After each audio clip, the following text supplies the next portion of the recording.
தாவேக்காவில் இணைந்த அதிமுக முன்னாள் அமைச்சர் செங்கோட்டையனை வரவேற்று அதன் தலைவர் விஜய் வீடியோ வெளியிட்டிருக்கிறார். அவருடைய வருகை தாவேக்காவிற்கு உறுதுணையாக இருக்கும் என்று குறிப்பிட்டு அவர் பேசியிருக்கிறார். இதுகுறித்து நாம் தொடர்ந்து நேரலையில் பேசிக் கொண்டிருக்கிறோம். தொடர்ந்து பத்திரிகையாளர் திரு ஐயநாதன் நம்மோடு இணைகிறார். அவரிடம் பேசலாம். வணக்கம் சார். வணக்கம். செங்கோட்டையினுடைய வருகை அப்படிங்கிறது தாவேக்காவிற்கு உறுதுணையாக இருக்கும் அப்படிங்கறத சொல்லியிருக்கிறார். தொடக்கத்திலிருந்தே விஜய் தன்னை எம்ஜிஆரோட ஒப்பிட்டு தான் நிறைய இடங்கள்ல பேசி இருக்கிறார். இந்த வருகைக்கு பிறகும் அவர் அது மாதிரி ஒரு விஷயத்தை குறிப்பிட்டிருக்கிறார். எப்படி பார்க்கலாம் தாவேக்காவினுடைய பலமாக செங்கோட்டையன் இருப்பார் என்று? ஆமா, தாவேக்காவிற்கு செங்கோட்டையனுடைய வருகை நிச்சயமா பெரும் பயனை அளிக்கும். அதுவும் விஜயனுடைய எம்ஜிஆருடைய ரசிகர்களை கவர வேண்டும், அந்த வாக்கு வங்கியை கைப்பற்ற வேண்டும், அதை தாவேக்காவை நோக்கி திருப்பிக் கொள்ள வேண்டும் என்ற முயற்சியில் தொடர்ந்து ஈடுபட்டு வருகிறார். அந்த அடிப்படையில் தான் எம்ஜிஆர் தொடர்ந்து பாராட்டி பேசி, இப்பொழுது அங்கிருந்து அண்ணா திராவிட முன்னேற்ற கழகத்தினுடைய நீண்ட ஒரு உறுப்பினர், ஒரு தலைவர், அந்த கட்சிக்கு தூணாக இருந்து செயல்பட்ட செங்கோட்டையனை தனது கட்சியில் இணைத்துக் கொண்டு ஒரு உயர் பதவியை தருவதன் மூலம் அது எம்ஜிஆர் ரசிகர்கள் மத்தியில் பாரு, நம்ம கட்சியில போன ஒருத்தர் விஜய் எவ்வளவு உயர்ந்த ஒரு பொறுப்பு கொடுத்திருக்கிறாரு அப்படின்னு சொல்லிட்டு அவங்க மெச்சுவார்கள். அது அவர்களுக்கு மத்தியில ஒரு பாசிட்டிவான எண்ணத்தை விஜய் நோக்கி ஏற்படுத்தும் அப்படின்றது ஒண்ணு.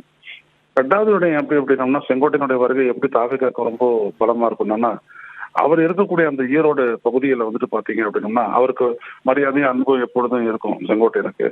அது அப்படியே அது விஜய்க்கு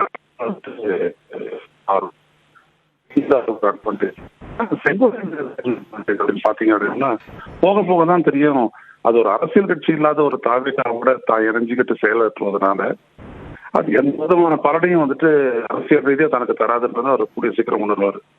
ஏன்னா அவங்க எல்லாம் ரசிகர்களாகவே இருக்காங்க. இந்த 2 ஆண்டு ஆனதுக்கு பிற்பாடும் கூட அவருடைய அரசியல் வயப்படுத்துவதை எந்த இடத்துலையும் விஜய் பெரிய முயற்சி எல்லாம் எடுக்கல. அது ஒண்ணு. ரெண்டாவது விஷயம், இந்த ரசிகர்கள் இப்ப இருக்கக்கூடிய அந்த கட்சியினுடைய நிர்வாகிகள் எல்லாம் புஷியானந்த் போட்ட ரசிகர் மன்றத்தை சேர்ந்த அவர்கள் எல்லாம் பாத்தீங்கன்னா அரசியல் புரிதல் சற்று மற்றவர்கள்.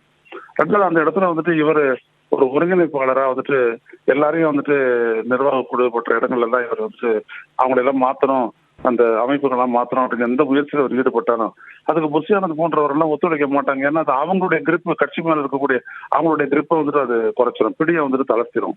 அதனால அவங்க நிச்சயமா இவருக்கு ஒத்துழைப்பு கொடுக்க மாட்டாங்க. பல கடினமான ஒரு நிலைகளை எல்லாம் செங்கோட்டையன் சந்திப்பார். அதனால செங்கோட்டையனுக்கு அங்க போனதுனால ஒரு பெரிய ஒரு பலன் இருக்குமா அப்படின்றது மிகப்பெரிய கேள்விக்குறி. ஆனால் செங்கோட்டையனுடைய வருகையினால் விஜய்க்கு நிச்சயமாக ஒரு பூஸ்ட் கிடைக்கும், ஒரு பலனும் கிடைக்கும். நன்றி திரு ஐயநாதன், இணைப்பிலிருந்து உங்களுடைய கருத்துக்களை பகிர்ந்தமைக்காக.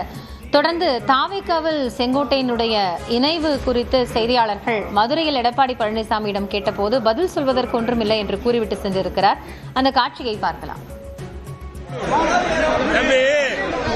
அவர் அனைத்து இந்திய அண்ணா திராவிட முன்னேற்ற கழகத்தில் இல்லை, அதனால் அதற்கு பதில் சொல்ல அவசியம் இல்லை. நன்றி, வணக்கம்.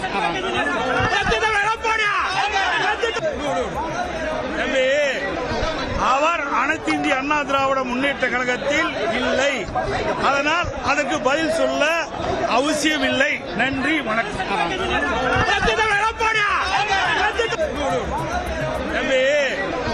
அவர் அனைத்து இந்திய அண்ணா திராவிட முன்னேற்ற கழகத்தில் இல்லை, அதனால் அதற்கு பதில் சொல்ல அவசியம் இல்லை. நன்றி, வணக்கம்.